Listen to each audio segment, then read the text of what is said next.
अब बड़ी बात कुंज में फैल गई। ललिता विशाखा ने लाके शिकायत कर दी, राधा रानी आज पधारी नहीं दोपहर में। तो ठाकुर जी पहुंचे, प्रिया जी आप आई क्यों नहीं? प्रिया जी बोली दूर रहो दूर रहो, यहां नहीं आना। क्या बात हो गई? बोले तुम गौ हत्यारे हो, तुमने गैया मारी है। राम राम राम, हमारे तो हम छुएंगे भी नहीं आपको।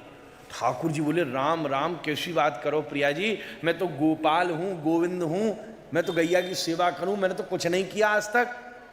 झूठ बोलते हो, अभी तुमने जंगल में क्या किया? तो ठाकुर जी बोले वो कोई गैया थोड़ी ना थी, राक्षस था, असुर था, उसको मारा हमने। तो प्रिया जी ने कितनी सुंदर बात कही, अगर तुम में उसको मारने का बल है तो फिर कम से कम उसके रूप को परिवर्तित करके मारते।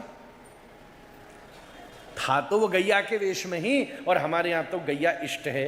अब भगवान का वेश धारण करके कोई भी वस्तु बैठी हो तो हम पहले तो प्रणाम ही करेंगे, हमारी इष्ट है गैया। हाँ प्रिया जी ये बात तो आपने सत्य कही है। देखो मैंने गौ हत्या तो नहीं करी, हत्या तो असुर की ही करी, पर हां जब आघात किया वो मरा तो असुर ही बन करके, गैया बनकर नहीं पड़ा। पर जब मैंने आघात किया उस समय उसका वेश गैया का था, तो उसका दोष मैं मानूं। अब ये बताओ उपाय क्या है, हम पवित्र कैसे होंगे? तो प्रिया जी बोली सारी नदी और समुद्रों में स्नान करो, तब हम सोचेंगे। किशोरी जी ठाकुर जी बोले प्रिया जी सबरी नदियों में स्नान करने में तो कितना झंझट लगेगा, कितने दिन लग जाएंगे। आप कहो तो हम सारी 3,500 नदियां और 7 समुद्रों को यहीं बुला ले। राधा रानी बोली तुम्हारे बाप के नौकरों तो बुला लो, हमारों के जा रहा है। ठाकुर जी ने आवाज दी है गंगे जमुने कावेरी गोमती व्यास नर्मदा झेलम आ जाओ। सभी नदियां हाथ जोड़कर देवी रूप में खड़ी हो गई। ठाकुर जी देखो अब थोड़ा जलवा भी आया, देखो मारे। राधा रानी बोली अच्छी बात है। ठाकुर जी बोले पर प्रिया जी एक बात कहूं, ये नदियां मुझे क्या शुद्ध करेंगी? मेरी वजह से तो ये शुद्ध होती हैं। तो बोले आप कैसे शुद्ध होगे? बोले हम बताते प्रिया जी, अब हमारी मानना, हम आपकी माने।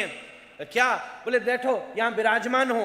प्रिया जी को एक दिव्य आसन पर बिठाया, ठाकुर जी नीचे बैठ गए और श्री ठाकुर जी ने प्रिया जी के चरण अपने शीश पर धारण किए और फिर नदियों से कहा चलो प्रिया जी का अभिषेक कराओ। वे प्रिया जी के श्रीअंग पर जल जाके श्री ठाकुर जी के श्रीअंग पर आया। जहां प्रिया जी विराजी वहां पानी इकट्ठा हो गया, जहां ठाकुर जी विराजे वहां भी पानी इकट्ठा हो गया, और बीच में जो जगह रह गई थी ठाकुर जी ने बंसी को लेकर नीचे से छेद करके दोनों जलों को मिला दिया, और वही 2 गड्ढे और जल ब्रज का राधा कुंड और श्याम कुंड बनकर प्रकट हो गया।